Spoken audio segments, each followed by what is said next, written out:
Hey y'all, it's Joe for the Cranky Old Gay Guy. And today's topic is price trickery. No thanks. Yeah, price trickery gets me cranky. And what I'm referring to is prices that you don't know about that you're going to end up paying when you get to the check stand. Before we go on, I want to say welcome everyone. Again, I'm wearing my birthday shirt. Rest assured, it's been washed since the last time you saw it. It's another warm day here. It's going to be, I think, 104. So I'm trying to get this out in the morning before this room I'm in gets really, really, really warm. And that's all for that subject. Now, on to trickery. What I'm referring to is you see something on the shelf that says $1.49 or $4.49, and you get to the check stand and that $4.49 item is $6.50. How did that happen? Oh, you bring over a checker. Usually I go through self-check, so you have to wait and flag down whoever's monitoring the 8 check stands. And they'll come over and they say, oh yeah, let me check. They punched in their machine.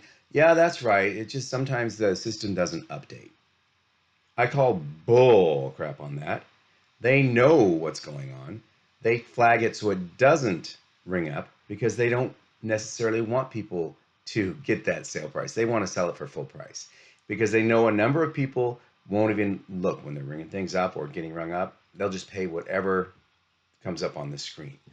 Others will come over and the cashier then has to say, no, that's the price. And then the customer says, no, this is the price. Oftentimes the cashier will go, oh, well, let's just do this. And they swipe their card, they punch in a code, and they say, how much was it?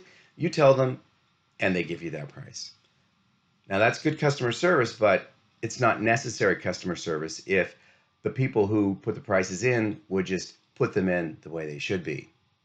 So right there, that's a way stores make a lot more money than you think you're going to spend. They make more than their advertised price.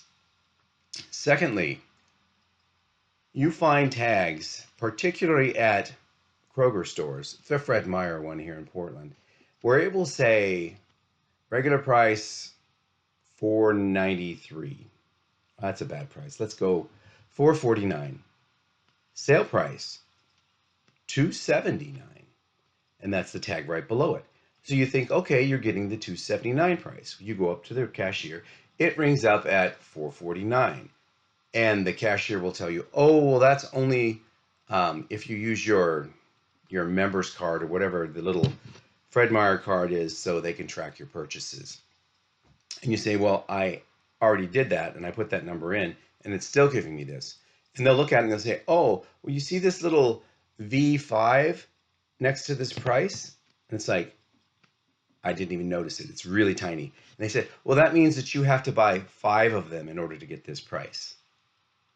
What the? It just makes me even crankier. It's like if you're going to make you buy multiples, put it in big old letters that says, you want this price, you buy 5 of these. Because that's bull pucky when you get up there and that's what's happening. And thirdly, things that are not priced.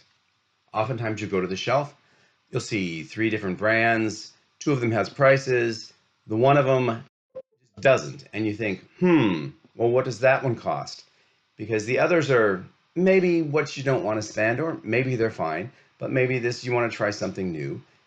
But you want to know what you're going to spend before you get to the check stand. At least I do. I add everything up. I know exactly how much I'm going to spend in my head, give or take 50 cents, because I round up and round down. I don't say 389 as 389. I would say 390 in my head.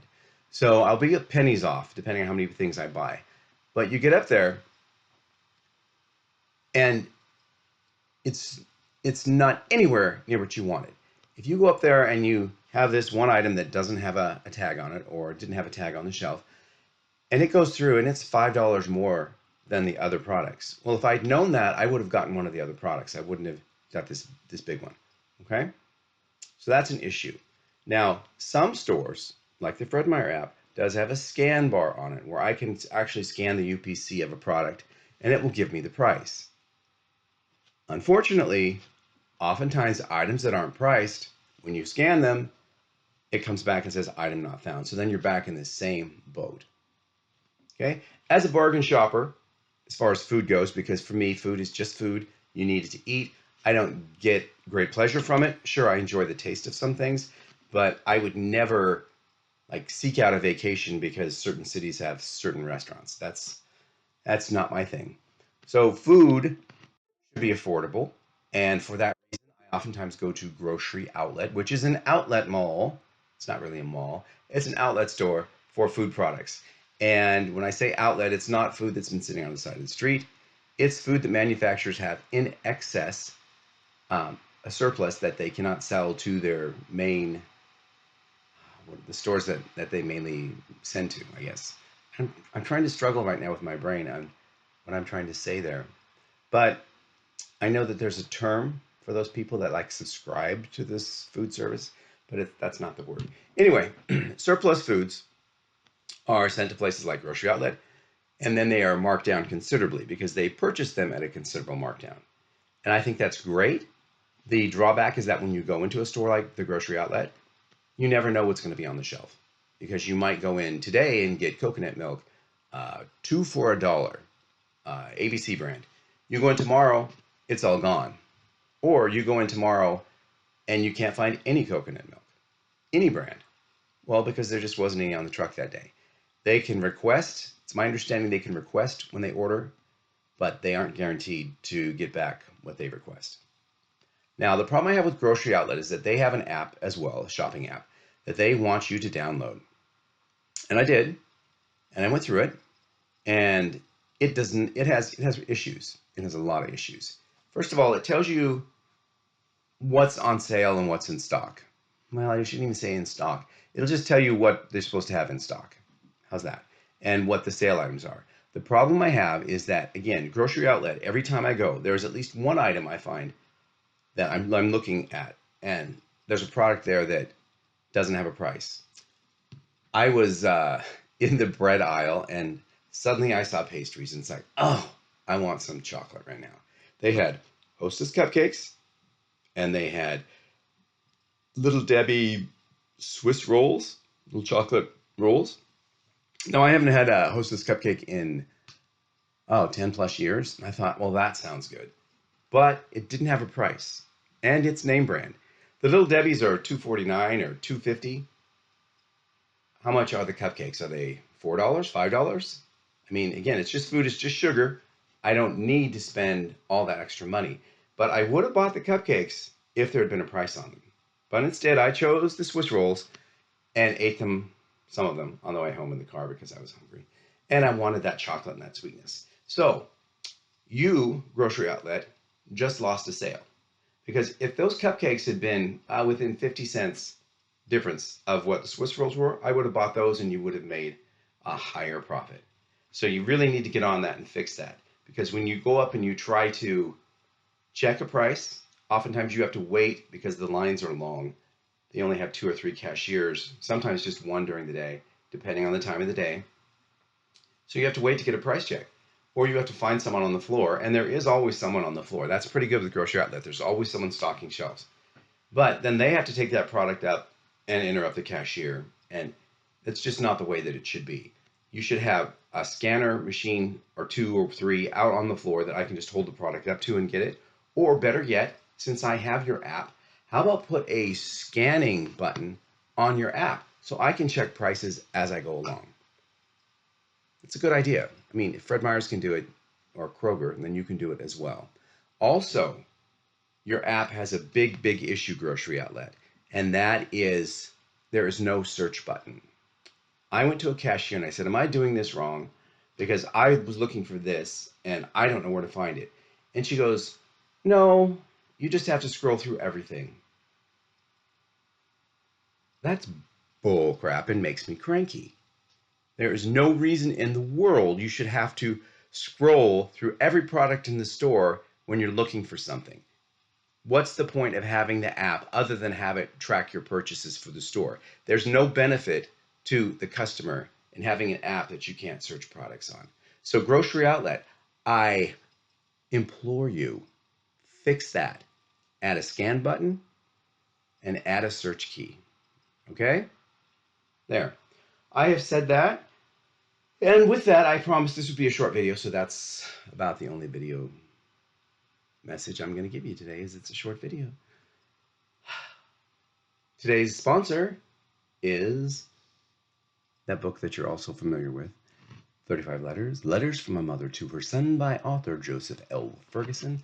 It's a delightful tale that builds slowly, and halfway through the book, it becomes gay and lesbian, and you realize what all these letters are really in reference to, and then the story gets serious. It gets dramatic, and it has an ending that is unexpected. So I encourage all of you to run over to Amazon right now and either buy the ebook, the paperback, the hardback, or download the audio version. I think that the ebook is about $2.99 and the paperback $5.99, $6.99. Anyway, it's a quick read, three and a half hours. The audiobook is 3 hours and 20 some minutes, and it's read by an actress, Stacy Smith, who's from the region that the book takes place in, so she's got the accent down. I think her best part of the read is like the third letter from the end, or the fourth letter, when she gets super, super serious in these letters, and it's worth checking out. So go over there, I'll put the link in the description. And now for today's shout out, I would really like to refer you to something regarding prices, but I don't think I follow anyone or listen to any podcasts about that. So give me a minute and I will find something that's either applicable or something that I might start following.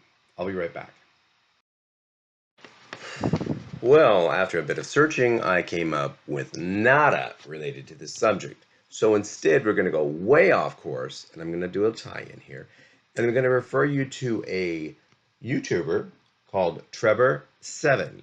Now, Trebor is a self-taught practitioner and teacher of psychic abilities. So perhaps I could watch a few of his videos, and I could then know what the price is going to be before I get to the check stand when it's not marked. So I'm going to go ahead and leave his channel information down below in the description. His name is Robert, also known as Trebor, Terbor. And that's it, telekinesisschool.com. Check out the thing below, or the description. Anyway, I'm going to let you go. Have a great Tuesday. Talk to you another time.